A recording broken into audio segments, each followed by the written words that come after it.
Hey guys, hope you're all having a great day. It's a bit chilly this morning, but still sunny. And today I want to talk about why I don't lift heavy weights anymore and how I've changed my training over the years and why that was and what it did to me and how I've reversed it. So I hope that this helps out you guys, anyone who's currently lifting weights and that they're in a lot of pain and they don't want to do it anymore, or they want to do it but their body's telling them not to do it. This video is going to be for you. So let's get into it. So yeah, basically when I was about 16, that's when I started going to the gym. So I just started learning everything, how to use all the machines, did a bit of cardio, did all the normal stuff, plus did other training as well. And it was when I was about 20 that I really started getting into the weights. When I say weights, I mean like doing squats with a heavy barbell on my back, doing deadlifts with the bar, and doing like chest press, like a lot of free weight stuff, bench press and stuff. I did a lot of this. I did other training as well, like body weight stuff as well, but the main training that I did, apart from swimming, was like strength training. And I always tried to lift like a decent amount of weight. So when I squatted, at the time I weighed more than I do now. So I weighed probably about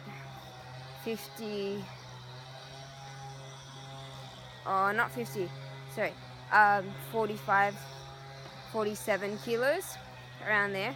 And I lifted about 70 kilos at one point when I squatted. So I liked doing this because I was proud of myself for doing it.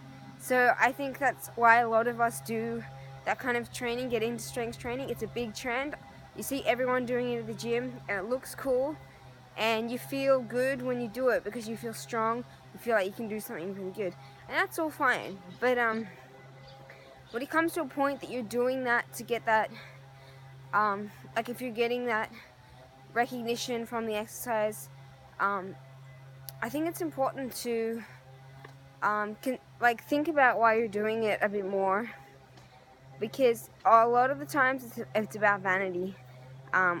Just trying to lift as much as you can. Like, your main goal really should be to increase the overall function of your body, because that's what's going to get you the furthest in life.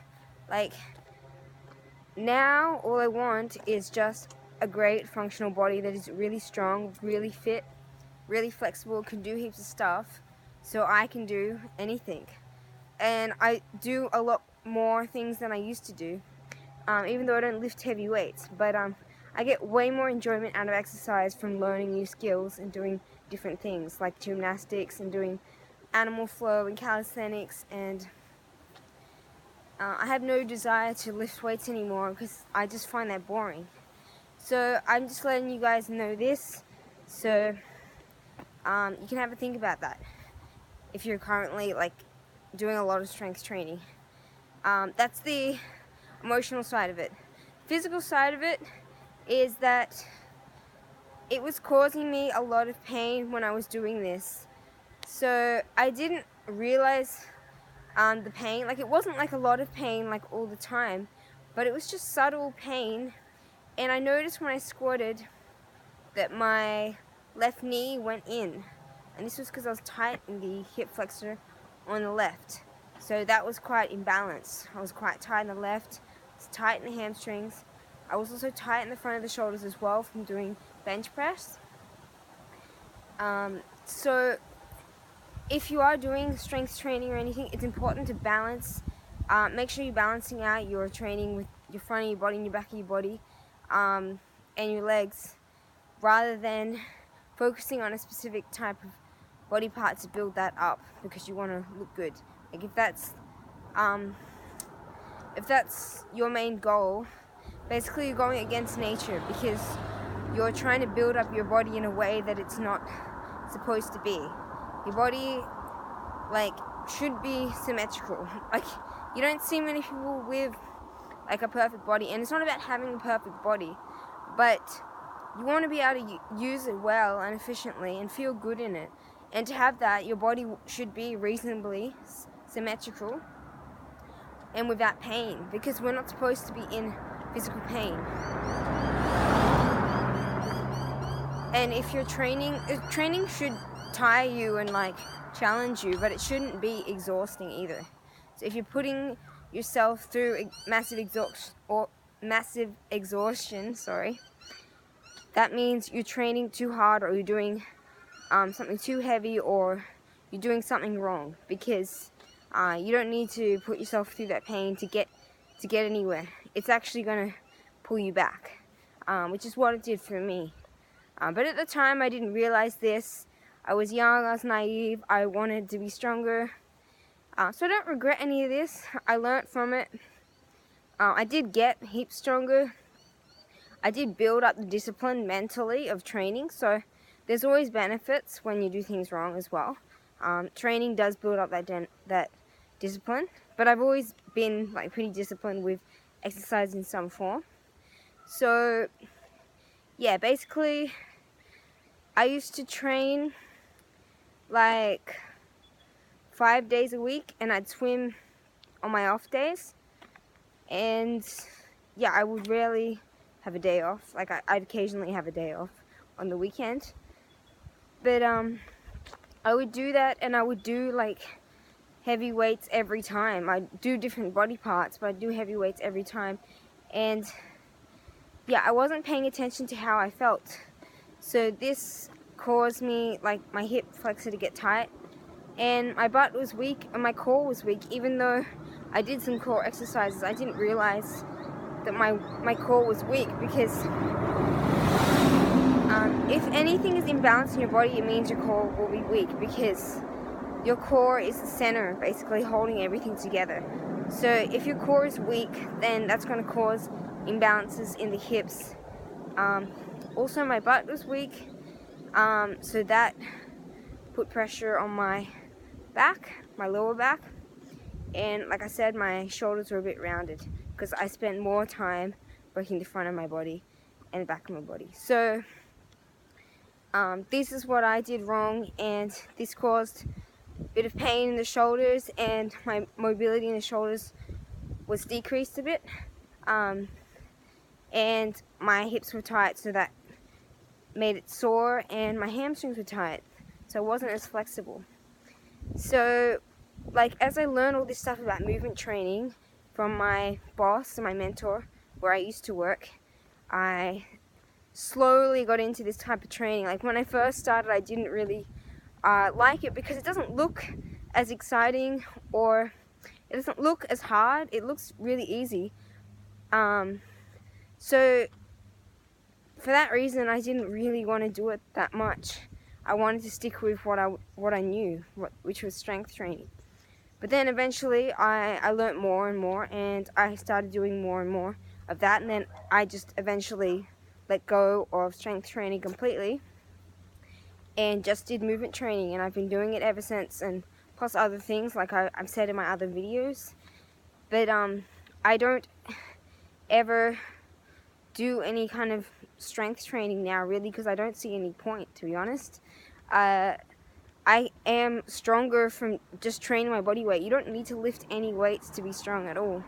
You can just lift your body weight, and if you do that all effectively, you're a lot stronger than somebody who's going to be lifting heavy weights, who's compensating their body in other ways. Because if you lift a really heavy amount of weight and you need to wear a belt to lift that amount of weight, that's like compensating. Like, if you're adding anything extra, you're compensating. Like, the strongest you can be within your own body is where you should start from, if strength is your goal. And you can be muscly with that as well. You won't be like massive, but like, why do you want to be massive anyway? So that's the emotional side of it. Like, why do you need that? For me, being massive wasn't the goal, but I just wanted to be stronger and look stronger, and that. So when I realized I don't need to lift heavy weights to do that, I don't see the point. Why do things I don't want to do? So now I'm doing things I like to do, like gymnastics, which requires a lot of strength and a lot of flexibility and mobility and balance, and it's quite challenging. So I consider that as true strength rather than just lifting a heavy weight on my back. So because really there's not that much skill involved in lifting weights. It's not that hard, really. All you have to do is build up the strength. So really anyone can do it. But if it's gonna hurt you, I don't see the point in doing it. Unless you're doing it really light weights or something, that's fine. Just to gain a bit of muscle, I totally understand that. But lifting ridiculous amounts of weights, if you're doing that, just think about why you're doing that. I got nothing against it, but I'm just saying this because I've heard so many stories of people with injuries, and it's gonna create injuries later in your life. And if you wreck your own body up now and you keep going, the longer you keep going with it, the longer it will take to reverse it. So I was really lucky that I met this guy that was my boss, who taught me all this stuff, because if I didn't meet him, I probably would have been worse. It probably would have taken me a bit longer to kind of wake up to this and to stop overtraining and doing the wrong things to my body, instead working on functional strength and efficiency of my body. I'm the strongest I've ever been, physically, even though I don't look it. I can do a lot more with my body, and I don't get tired, I don't get sick, and yeah, so it's great. And I don't have to do anything that I don't like either. So yeah, that's my story. And so what you can do if you want to change your training, if you got any pains, is if you're weak in any areas, depending on where you're weak, if you're tight in the hips or if you're tight in the hamstrings, stretch out these areas, okay? It's really important to address the issue now and find out the root cause. And you probably find the root cause is something actually emotional, and that's the reason that's pulling you towards doing the exercise itself. So yeah, it's everything is physical and emotional. So that's why I always want to say this in my videos, so you guys can think about what you're doing and why you're doing it as well as looking at the physical side of what my body's actually doing and where it's actually tight, where it needs work. Anyway, so the best way to increase functional strength is start doing the functional kind of exercises. Do body weight exercises, movement exercises. I have a few videos on Instagram where you can check out some exercises. I'm going to post more up and do some workouts on YouTube as well of functional training, so you can do that. If you also would like training online, I'm going to put a link below if you want a personal trainer. And yeah, also coming back to what parts of the body should you strengthen. So most people are weak in the butt, they're tight in the hips, and they use their quads too much because they are compensating their quads for their butt when they do squats, or if they run a lot, or if they ride bikes a lot as well, using your quads a lot, but you're not using your butt. So it's important to use your butt or your glutes. I say butt all the time at work, so I'm just used to saying it. But you want to use that muscle more, because that's gonna help you be stronger overall. Because if you're weak in the butt, you're gonna get lower back pain, which is pretty common for a lot of people. I see this, and you're gonna have other issues as well, but lower back pain is a common one, and tightness in the hips. So do some mobility stuff to stretch out the hips, and stretch that out. Stretch out the hamstrings as well. Always warm up and cool down before your before your workouts. This is really important. This is what caused me to get a bit stiff and sore as well, was sometimes I'd want to just get into it.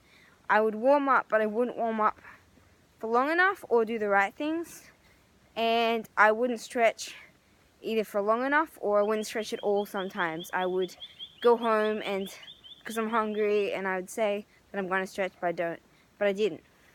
And I see that a lot with a lot of people, a lot of my clients. And you're going to be sore the next day, and it's going to create soreness. So you're wasting your time if you're not warming up and you're not stretching and cooling down. You're not getting the most out of your workout. So like, just have a think about that if that's what you're doing. If you're always in a rush, you've got to slow down. You've got to think about what you're actually doing with anything in life. But I'm just talking about exercise here. So yeah, and core strength is the other thing. So do core exercises, do planks, and learn other kind of exercises like wood chops on the cables. I can post more videos on these kind of exercises, but these are really important to have a strong inner core, not just doing sit-ups. I don't recommend doing sit-ups because it's just working your rectus abdominals, which are the outside layer of the abdominals, so the superficial layer. So it'll work if you want to like look good, provided you have a low body weight. You need to have a low body weight to have abs, to be able to have visible abs, I should say. Everybody has abs, but yeah, you want to do exercises that work your inner core. So planks, some of the poses they do in yoga, like a boat pose, that will use your inner core. And any exercises you do, you should be engaging the core as well. So I do a lot of these type of exercises as well. So if you want to check out any of my videos, you can check that out. And also, like I said, if you want training, find the link below as well. And yeah, these are what you want to be doing to create functional strength, and make sure you can do like a proper push-up properly, rather than doing like bench presses. You can make it more challenging. You can add weight to your push-ups if you really want to, but you don't need to. And be able to do pull-ups. Like, that's testing your real strength. You should be able to do at least one pull-up or 10. Like, if you want real strength, that's what you got to do. And then do some inverted rows. Use a TRX if you know what that is. But I'm going to post videos on all these exercise things I'm talking about, so you can check them out. Anyway, that's it for this video. I hope you found it useful. Give it a thumbs up if you liked it, and comment below if you got any questions, and I will see you in the next video. Alright, peace out.